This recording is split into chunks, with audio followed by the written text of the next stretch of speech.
নামাজের জন্য ডাকা হয়, আমরা নামাজে আসি না। দেখেন আমরা নিজেরাই যেন জাহান্নামে যাওয়াকে নিজেদের জন্য ভালো মনে করতেছি। হুজুর এটা আবার কি বলেন, নিজের জন্য জাহান্নামে যাওয়া নিজেকে কেউ ভালো মনে করে?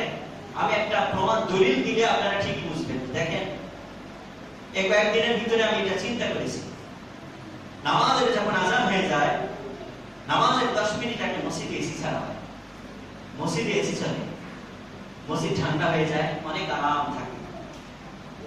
কিন্তু আল্লাহর কিছু বান্দা আশেপাশে বসে বসে গল্প করে, নামাজ চলতেছে, মসজিদে এসি চলতেছে, বলেন তো এখানে বেশি আরাম নাকি বাহিরে রৌদ্রের ভিতরে, গরমের ভিতরে, শরীরে কাপড় নাই, গেঞ্জিটা অর্ধেক উঠায়া ভুঁড়ি বের করে গল্প করতেছে, ওখানে বেশি আরাম?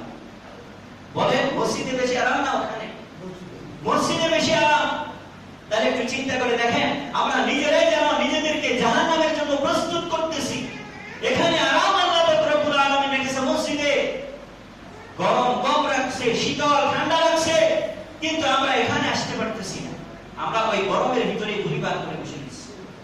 তাহলে চিন্তা করেন, গরমটা হলো জাহান্নামের আলামত।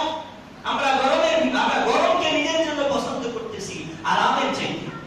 তাহলে আমরা নিজেরাই জাহান্নামের জন্য নিজেকে প্রস্তুত করতেছি না?